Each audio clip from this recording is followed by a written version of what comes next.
Hey, good morning, Darrell, and Merry Christmas. Hey, good morning to you. Merry Christmas as well. Hey, I am glad that we get to do this and we get to provide an opportunity for people to worship in the midst of the other things that they do on Christmas morning. Before we get into worship, what is your favorite thing to do on a Christmas morning? What's your tradition? Well, if all went according to plan, we pick up Fritz's on Christmas morning, and you have to kind of put a reservation in for I was those. going to say, are they Yeah, so that's open on Christmas morning or no, no, Christmas no. Eve? You got to pick them up like Christmas Eve. Okay, gotcha. So we'll probably go out early Christmas Eve. My mom will come over, and we'll have coffee and Fritz's, Mm, and then the kids can do their stockings. mm. And we don't let them come down until Mindy and I get down first because we like to see them come down the stairs. It's kind of her tradition as well, and see their reaction coming down the stairs and seeing the presents under the tree. That's Yeah. something I look forward to. How Okay. about you? Cool. We like to have breakfast together. So this has changed over the years, but now we have breakfast together. It used to be like, got to do the presents first, and now there's a little bit more self-control. So we eat breakfast. I'll probably make pancakes. And then we do, so how do you do presents? We do presents like one person at a time. Everybody watches each person. We go around. How do you do? Yeah, we do it the same way. I like to kind of savor the moment. Like, you see some video movies and people just rip and shred, and in 10 minutes it's over. I'm like, no, I want this to just savor. So we like, usually one person wears the Santa hat and they pass the gift. It's all right, Brooke, this is your turn. We all watch ooh and ah when she gets her gift. And then Jenna or the next person in line. Yeah. So it takes a little bit of time. Yeah, right. That's good. We have a How about designated. Dave? What was your favorite present as a kid growing up? I just had this conversation recently. My most memorable present was I wanted a camera really bad, like my first camera, and it was a 110. Like if their kids listening, like they're like, what does that mean? What is what is film? Anyway, Right. but anyway, I wanted a camera, and so it was back in the day. I think Kodak had this byline, marketing thing that was like open me first, so that then you could take pictures of other things. So I wanted a camera, and then I had this one package that said open me first, and so I was like, oh, that's it, and it was. So I got my camera, and I got a little like fake leather case for it, and I carried that around. And Nice. yeah. Anyway, what about you? Oh, that's awesome. So you're a photographer then? You're No, amateur photographer? no, not really. Probably for me, I had longed for a drum set. I first was beating on the pots and pans. And no mother wants to give a kid a drum set because they know what comes with that, the noise of it. So I thought this was a Christmas, and I came down and I didn't see it under the tree. And I opened the last present, was a tiny little box, like almost a jewelry box. And I'm like, kind of like Ralphie in the Christmas story. He didn't get the BB gun. And I opened this little box, and here it was, a drum key, which tightens the drum head. My mom's like going to the other room. And especially now with my dad have passed, I walk into the room and my dad's sitting there behind this Ludwig orange sparkle, which I wish I kept it because it's probably a value today, like a Buddy Rich drum set. And my face was, wow! And my dad captured that picture. That was my favorite moment as a kid with a gift that I really wanted. Oh, that's cool. And look where it's gotten you. Yeah. Like a career musician. It was good. That's awesome. Yeah. That was fun. Well, let's do some worship here. Yeah. We've been talking for the month about expecting Jesus to come, looking forward to it, and now we get to celebrate that he's come. So we'll sing Joy to the World. There is a lyric sheet online for you to follow along with the words. May not need the words to Joy to the World, but then Darrell's going to lead us in another song following the devotional that I share, and you might need the lyrics for that. So if you want to pause for a moment, go print that out. Then you'll have those available to follow along, sing along. Darrell, why don't you lead us in Joy to the World? Pleasure. Thanks.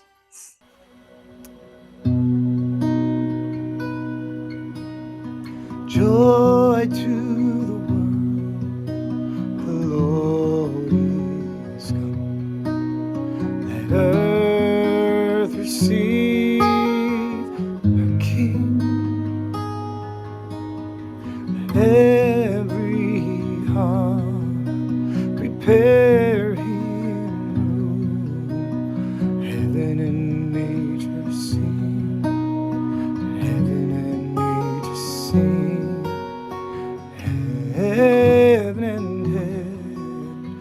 nature sing. Joy to the earth, the Savior reigns. The men their song employ, while fields and floods, rocks, hills and plains repeat the sounding joy, repeat the sounding joy, repeat the sounding joy. He rules the world with truth and grace, and makes the nations prove the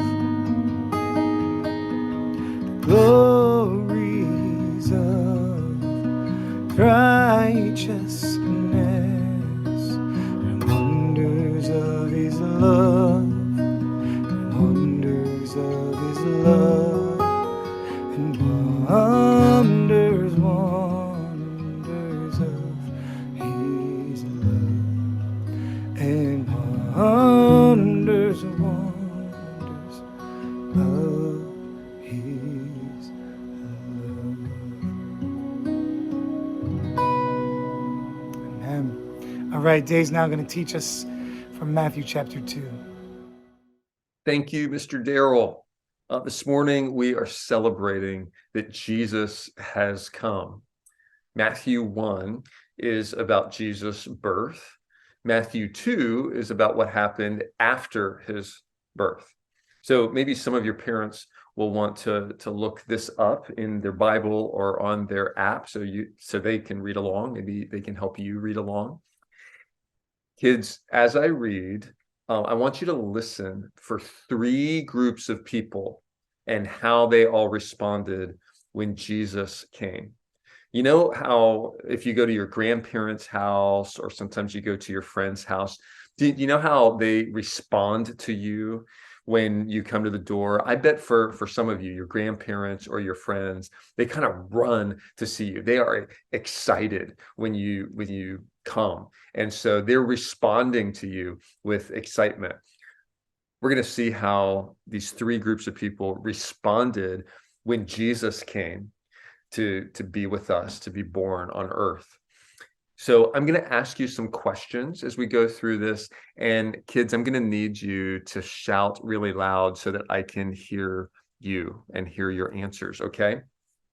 I'm going to read the first few verses here of Matthew chapter 2.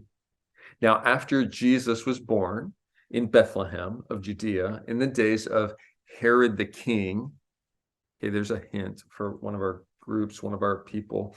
Behold, wise men from the east came to Jerusalem, saying, "Where is he who has been born King of the Jews? For we saw his star when it rose and have come to worship him." When Herod the king heard this, he was troubled, and all Jerusalem with him. And assembling all the chief priests and scribes of the people, he inquired of them where the Messiah was to be born.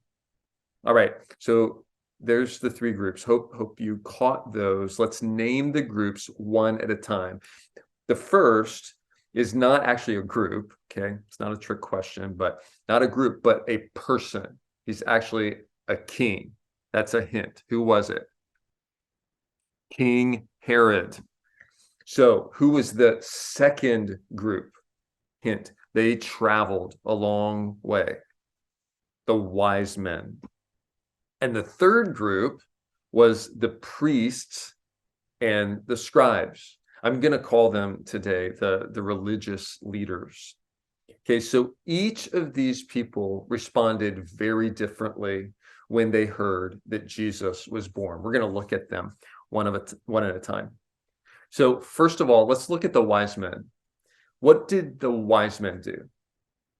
Well, they traveled from the east, from Asia. That is a very long trip. Some people estimate that it took them many weeks, It may have even taken them months to travel. Remember, they had no planes. They had no cars. What they had was camels.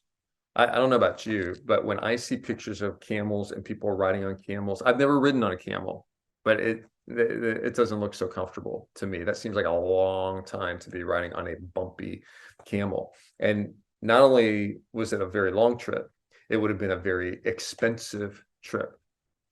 Why would these wise men, I mean, they're wise, why would wise men spend such a long trip, such a lot of time, such a lot of money traveling to see a baby?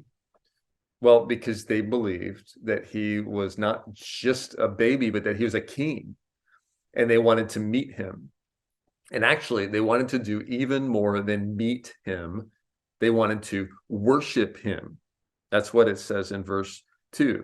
It says, we saw his star when it rose, and we have come to worship him.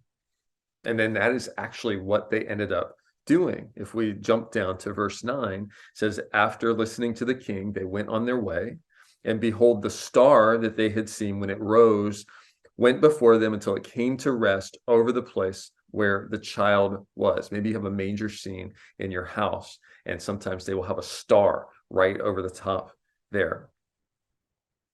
When they saw the star, they rejoiced exceedingly with great joy. And going into the house, they saw the child with Mary, his mother, and they fell down and they worshiped him. They opened their treasures and they offered him gifts, gold and frankincense and myrrh. Worship is the best thing that we can do when we come to Jesus. It's the most appropriate thing because Jesus is actually God. He is the only one. God is the only one that we should worship. And because Jesus came as God in a human form, it's very appropriate for us to worship Jesus, just like these wise men did. So that's what the wise men did. That's how they responded when Jesus came. What did King Herod do? Well, let's read that again in verse 3. When Herod the king heard that there was a new king born, he was troubled, and all of Jerusalem with him. King Herod was not excited like the wise men. He was troubled. He was afraid because he wanted to be king, and he didn't want Jesus to take his spot. Sometimes we are like that. Sometimes we don't want somebody else telling us what to do. Sometimes we don't want our parents telling us what to do. We don't want our teachers telling us what to do. And sometimes we don't want Jesus to tell us what to do. We just want to make our own decisions. Herod didn't want anybody else taking his power and his authority away from him. He just wanted to be king. So he was afraid, not excited when Jesus came. So King Herod asked the third group of people where Jesus was to be born. In verse 4, it says, Herod brought all the chief priests and scribes of the people together, and he inquired of them where the Christ was to be born. They told him, do you know where he was to be born? What town? Bethlehem, in Bethlehem, for so it was written by the prophet, you, O Bethlehem, in the land of Judah, are by no means least among the rulers of Judah, for from you shall come a ruler who will shepherd my people Israel. So the third group was who? The religious leaders. And they answered the question about where Jesus would be born. And then what did they do? They did nothing. I don't know if you know this, but Bethlehem was not very far away from Jerusalem, where these religious leaders lived. It was only 6 miles away. Now, that would be a very fast car drive for us today. It would have taken them a little bit longer, but they could walk there in a couple of hours. I mean, the wise men, they traveled for weeks, maybe even months. These people the religious leaders couldn't even walk a couple of hours just to go check it out and see who this might be that was born in Bethlehem. You know, I would think, you might think that because these religious leaders love the Bible so much, that they would be excited to go and meet Jesus, or at least they would be curious and want to check out this baby. But here's the thing that we learned from the religious leaders. It's possible to study the Bible and learn a lot of things about Jesus, but really not want to meet Jesus himself. And you and I, we need to be careful about that. Sometimes we can learn a lot about God, learn a lot about Jesus. We can learn verses out of the Bible. We can know how to answer questions in our classes. But sometimes we don't really want to even meet Jesus or meet the God that the Bible is talking about. And anytime we learn a verse, anytime we learn something that's true about God, we should be learning that because we want to learn about who God is, and we want to know him better and be able to relate to him better. Just like we relate to our mom and dad. It's a little bit different because we can't see God like we can see our parents or our friends. But we do learn how to relate to God, how to listen for his voice as we grow, and we learn how to talk to him in prayer. So here's the question that I just want to ask you today. How do you respond to Jesus? Are you afraid of Jesus like King Herod? Do you say, like King Herod, I want to do what I want, not what Jesus wants? Or do you ignore Jesus like the religious leaders? I mean, they studied to learn about God, but they didn't really care to meet Jesus. Or do you worship Jesus like the wise men? Wise people worship Jesus. Let me say that again, because that's what I hope that you'll remember from our little talk here this morning. Wise people worship Jesus. Can you say that with me? Wise people worship Jesus. And worship often involves sacrificing something, giving something up, like the wise men do. They sacrificed their time, they sacrificed their money to travel, they sacrificed their money to buy expensive gifts for Jesus. So you and I can give up our time to learn about Jesus. We can spend time reading the Bible. Maybe sometimes your mom or dad wants to lead in devotions in your house. Sometimes we might not be excited about that. Sometimes we might want to go play a game. But to sacrifice some time, to give up some of our time just to hear about Jesus and learn about him, that's a way that we worship him. Sometimes we give up our money to help others for Jesus. Sometimes our families might talk together about how we could give up some of our money to give to people who don't have as much as we do. And we do that in Jesus' name because we want to help people like Jesus did. And then sometimes we need to give up things that we want to do if Jesus doesn't want us to. There are things that the Bible tells us that are actions and behaviors that are not pleasing to Jesus. And so when he asks us not to do something, it's important to sacrifice that, to give that up. That is an act of worship. All of these are ways that we worship. I hope that you will be like the wise men and respond to Jesus with worship, not being afraid of him, not ignoring him, but worshiping him, because wise people worship Jesus. Can you say that with me one more time? Wise people worship Jesus. And I know that you want to be wise. Mr. Darrell is going to lead us in one more song of worship. And as you catch on to this chorus, I hope that you might sing that this morning as a prayer of worshiping him.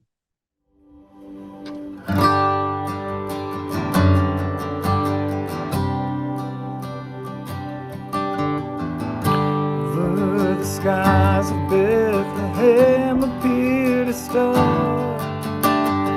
while angels sang the lowly shepherds. Three wise men seeking truth traveled from afar, hoping to find the child from heaven. And falling on their knees, they bow before the humble Prince of Peace. I bring an offering of worship to my King. No one on earth deserves the praises that I sing. Jesus, may you receive the honor that you're due. Oh Lord, I bring an offering to you. I bring an offering to you.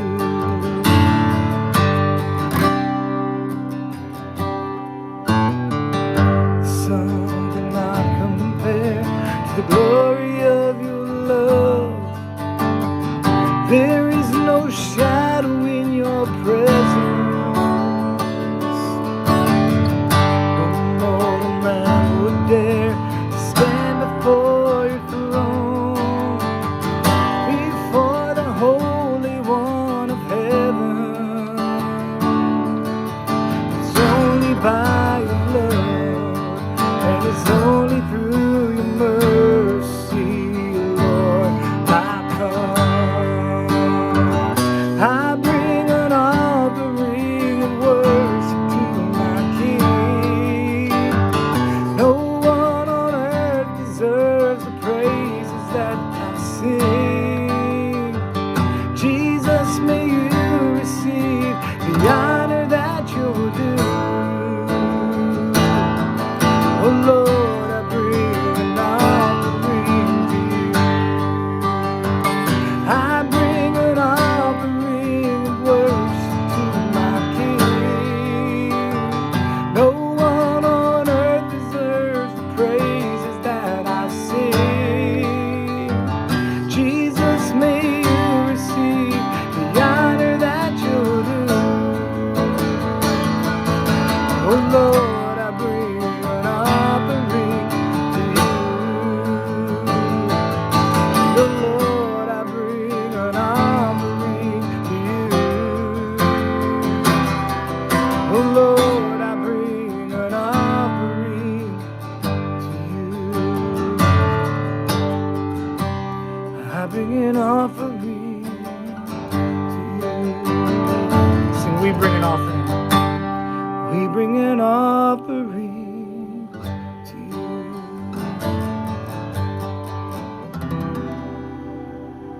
Amen. Merry Christmas, Grace Point. Thank you, Mr. Darrell. I love that song. I bring an offering of worship to my King. Jesus is our King. Wise people worship Jesus. I am glad that you took time to worship today. And I hope that you will come to church next Sunday, because we have a really special service planned for New Year's Day. Remember that we're all going to meet together at 10:30, one service only, and we have a special service planned that is going to be family friendly. We are going to pray together. We're going to worship together to welcome in the new year and set a good tone for the year ahead.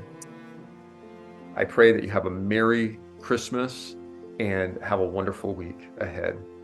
Take care and God bless you.